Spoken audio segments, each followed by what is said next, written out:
be sure to check out Banggood.com for RC cars like this one you're about to see, and some of the ones I've had in the past here. They got parts and accessories, complete kits, ready to runs, everything you need. What's going on there, YouTube? Out in the living room today. This is too big for the scale shop. I couldn't even get this on the workbench in the scale garage, so new from Banggood, they are now carrying these Rovan 1/5 scale gas-powered buggies, and yeah, this is one of my RC bucket list items I've wanted for a long time, and I've just never had the money, or just, yeah, it's just one of those things that's just always out of reach. And yeah, this one here is a little special. As you can see, it's got the aluminum tank tracks on the back, and these things are awesome. Now they have, I think, 5 or 6 different variations of this buggy, and this one is expensive because it comes with the tracks and the skis in the front. The front skis I'm not going to put on. There's a little bit involved in that, and I am going to take the tracks off to drive it because it is January, end of January here in Texas, so it's of course 60 degrees and dry. So we'll save the tank tracks and the skis if we ever get any snow this winter. But those things are killer. I'll show you a close-up of those here in a little bit. This is the 30.5 cc motor model. They have, I believe they have one that has a 36 cc as well. Anyways, I've never had a gas-powered RC, never had nitro, nothing. So this is all new. I bought some pre-mixed fuel. I'm not sure if that's the right way to go.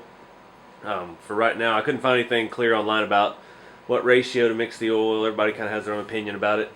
So I figured we'll start with that. You know, if it's smoking real bad, we'll mix our own and tone down the oil a little bit. But I'm going to try to do this all proper because I want this to last. You know, this is a huge investment. It's something you want to take care of. I do plan on flying it through the air quite a bit, but you know, as far as the engine and stuff goes, I want it to last me a long time. So yeah, we're going to follow the instructions to get this thing set up. Now here's a quick walk around of it.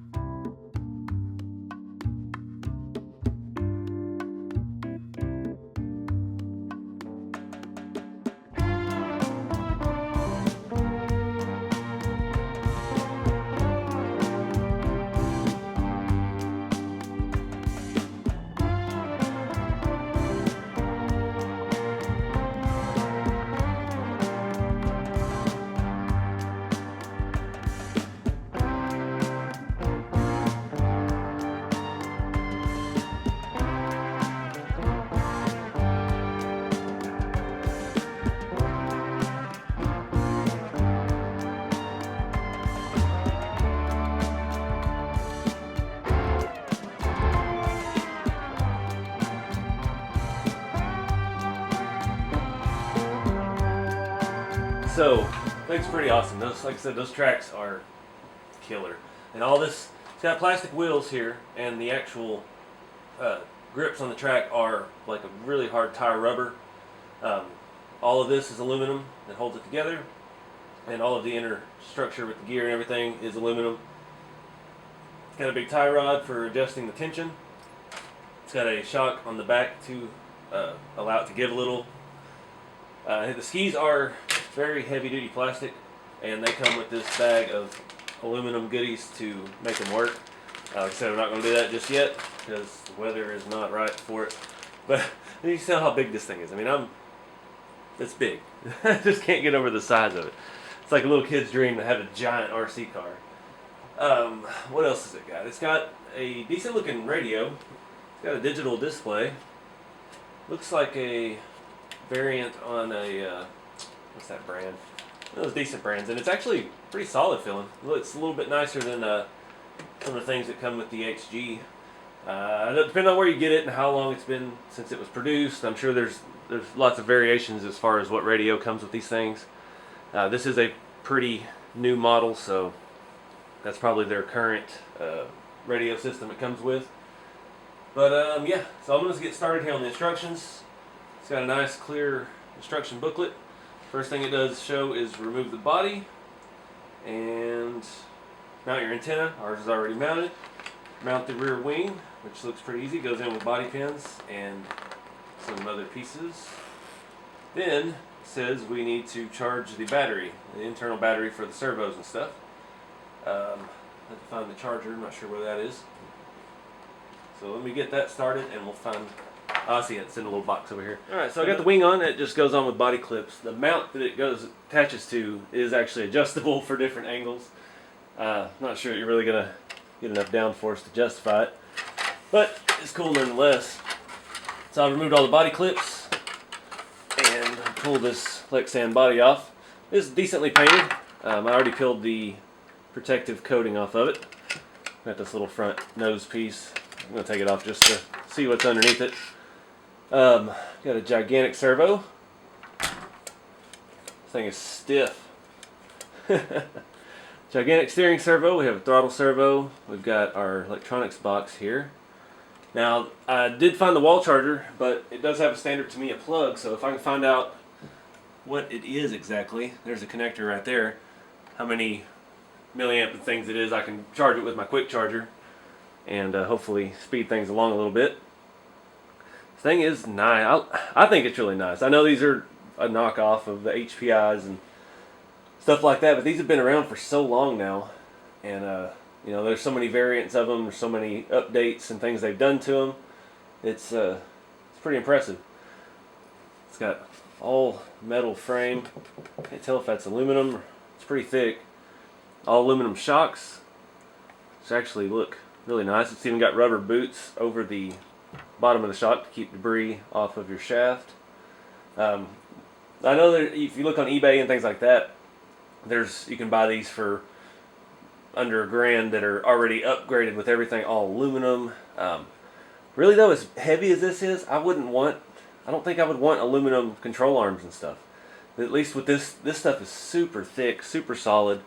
I mean, you could run over that with your car and it would probably just bend a little. That aluminum stuff, it's going to crack if you hit something wide open. But I don't know. You know, everybody's got their own flavor. That's just my opinion. It does have front and rear sway bars already installed. It's clamped in the front of the chassis. See our ends here, over there. It's pretty thick. What else? That's the same heavy nylon stuff we got. No lights, just has the light buckets. I'm sure that's an option you can add. Now removable if you don't like them. That would help taking the body on and off. What else? I see up in here is our primer bulb on our carburetor. Just like a weed eater. It's basically all this is a weed eater motor. I know my weed eater is not even this big though. It's like a 23cc. Just kind of what these all had when they came out. So yeah, let's move down the side here. So the instructions say absolutely nothing about the battery, what it is, what size, capacity, and all that. And yeah, I went to use the charger that it came with, and it's got I guess a European style connector. But luckily I had an adapter from another RC that I got from Banggood, so I've got that charging. It says 4 hours. I did hit the on switch and the servo's powered up, so it is not completely dead. Hopefully it won't take that long. Hopefully we can get it going just enough to get our break-in procedures done today.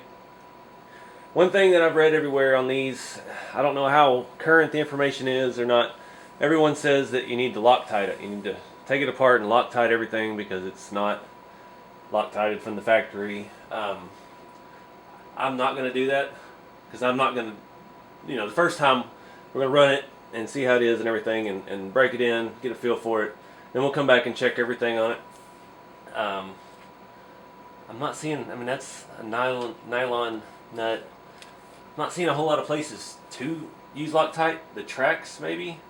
This is a massive thing. I mean, those are a solid stud all the way through with a nylon lock nut on the back. Shock bolts and stuff are into nylon.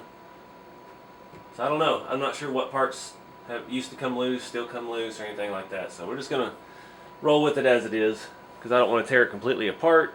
You know, I may get out there and break something, I'm going to have to tear it apart anyway. So let's just do it we'll do a good shakedown after our first run. Next step in the instructions after charging the battery, getting the controller ready. So we'll have to get some batteries for that real quick. Alright guys, so like I said, I'm going to take the tank tracks off because it's not snowing outside and I don't want to mess them up on the asphalt or gravel or anything. They're a little tricky. I've never had one of these or had it apart, so I couldn't find anything online about how these come off. These things are pretty killer though. Like I said, it's got all aluminum. The bolts go all the way through. They're all heavy rubber tracks. It's two sections. What else? Here's a look at the inside. The way I did it, you have to remove the screw that actually bolts here to the hub, and I think I'm going to have to replace that as well.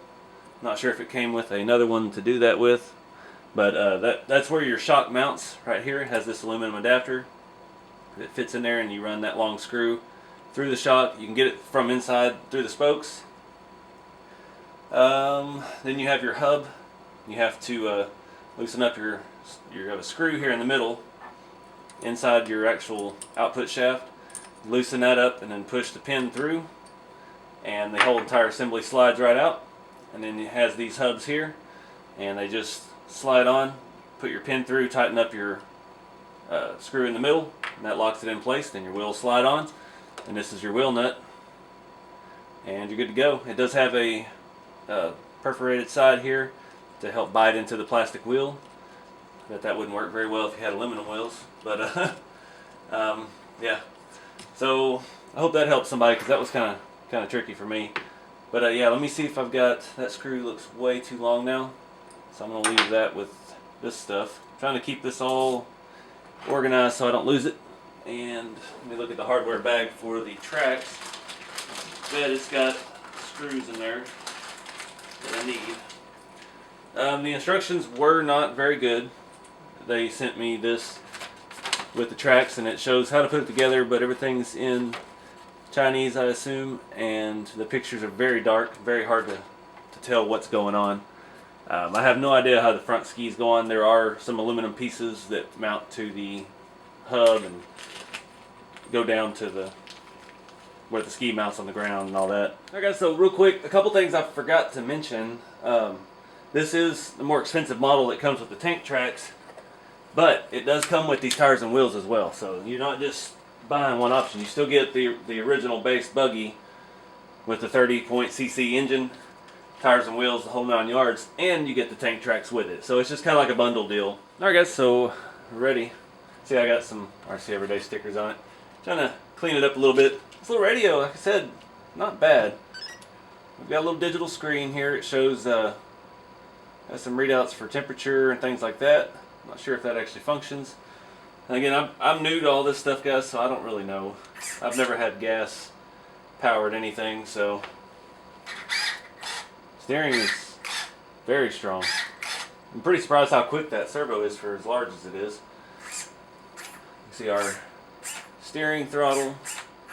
Steering's good. Throttle linkage is right here. It's got a spring mechanism here and a spring adjuster on the back. So if it's idling too high or anything there, we can tone it down. I believe this is the choke. I need to see which way that needs to be up. And yeah, just got to get a funnel. I got to put the body pins back on, put some gas in this thing, and we'll start breaking it in a little bit. Alright guys, got the tank filled up. Choke is on in this position here. It does flip down to be off. I said to start it on. We have our primer bulb here. A few plunges. Now we got some fuel. See some fuel in our return line. So let's crank it up.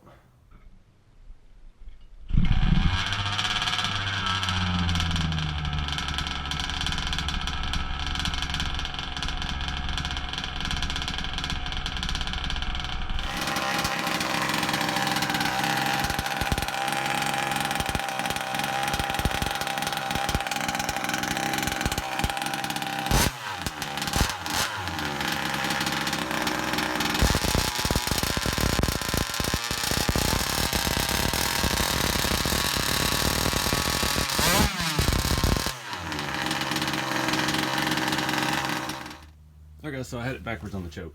So it started up pretty quick without the choke. That is the choke on. And that also causes it to die once it's warm. So I found that out. I forgot to mention earlier what I was trying to remember. When I took the tracks and stuff off, the hubs had some Loctite on certain components, so I'm not sure if they have improved their manufacturing quality since that was an issue back in the day or what. Like I said, I haven't taken anything off the chassis yet, but yeah, so I'm gonna read online. Some people have very extensive break-in processes. The instructions say absolutely nothing about breaking it in. It says gas it up and go. I played with the throttle trim on the controller. It was idling a bit high.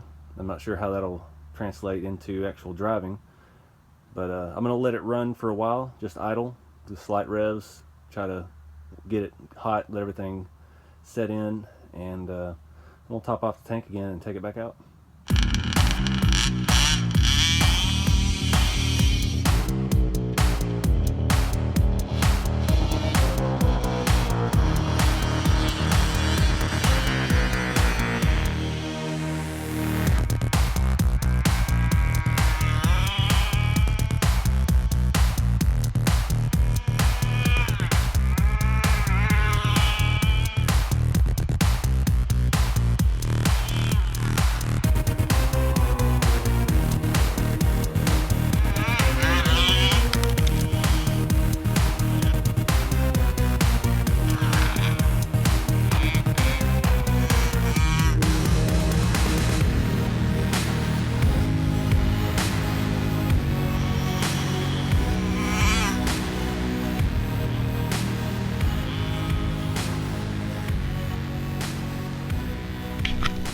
Alright, man, I already got some comments on Instagram saying I need to do this and I need to do that.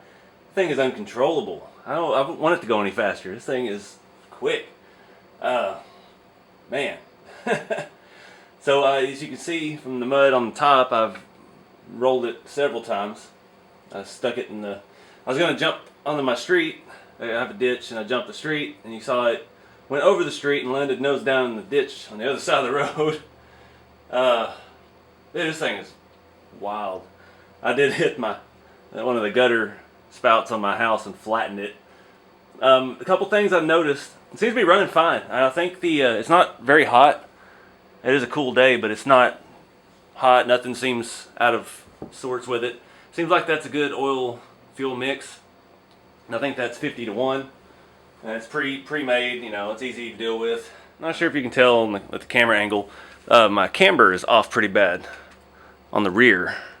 I've got about 2 or 3 degrees of negative camber on this side, and this side's got a degree or 2 of positive. So it does have adjustable tie rods for the top upper control arm, and you can visibly see, trying to roll off the counter, you can visibly see that that one is cranked in further than this one. I hope I got some good footage. Y'all let me know in the comments what you think. And be sure to check out the sponsors, Banggood.com. They have several of these in different variations and different sizes. So hopefully we get some snow and we can try out these awesome tank tracks. But yeah, that was awesome. I just can't. That was something totally new. And it still had, that wasn't even, I drove it for, 30, 25 minutes probably. Just trying to get a feel for it. And yeah, it's still got over half a tank left. So, but anyways, appreciate y'all watching. Be sure to check it out on Banggood.com. Links in the video description. And I'll see y'all in the next video.